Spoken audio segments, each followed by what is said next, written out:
বলো। তুমি আমায় কি দেখে প্রেমে পড়ছো? এখনো তো দেখতেই পারলাম না, দেখার জন্য তো প্রেমটা করেছি। হ্যালো বন্ধুরা, অস্থির বাঙালি আরো একটি নতুন এপিসোডে আপনাকে স্বাগতম। আজকের পর্বটা হবে অনেক বেশি নতুন নতুন বিনোদন পেতে চ্যানেলটি সাবস্ক্রাইব করে পাশেই থাকুন। তো চলুন দেরি কিসের, শুরু করা যাক। পৃথিবীতে সবচেয়ে ধৈর্যশীল ব্যক্তিকে সানি লিওনের ক্যামেরাম্যান। কেন সেটা কেন মনে হয়? কারণ এটা মনে হলো যে সানি লিওন যা করে এরপরও যে তার ক্যামেরাম্যান ধৈর্য সহকারে তার ফুটেজগুলো করে, এর উপর আর ধৈর্যশীল ব্যক্তি মনে হয় আর কেউ নাই। তেমন কিছু না, আমার ফাজিল বন্ধু যখন উপদেশ দেয়, কলম কামড়ানো মেয়েদেরকে জীবনেও বিয়ে করবেন না, কারণ একটা দুর্ঘটনা সারা জীবনের কান্না।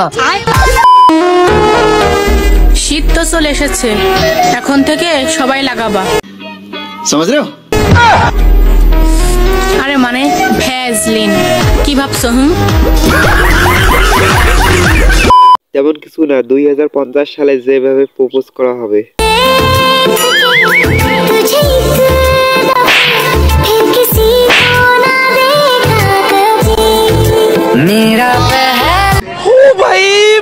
मारो मुझे, मारो मारो मुझे, मारो मारो। नहीं ये मजाक हो रहा है, एक सेकंड यार, मजाक हो रहा है।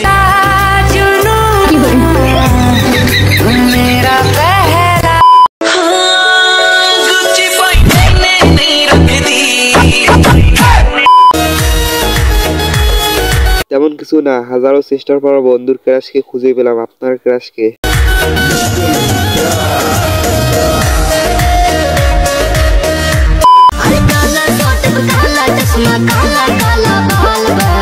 ये सब क्या देखना पड़ रहा है? अच्छा है मैं अंधा हूँ। বিজয় দিবস উপলক্ষে ওমর ভাইয়া কি কথা বলে মনোযোগ দিয়ে শুনুন।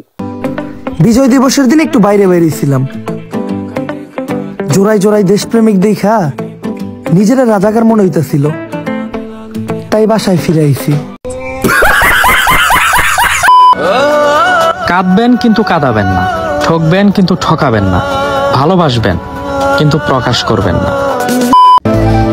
চাইলেই কি রাখা যায় যদি সে না থাকে?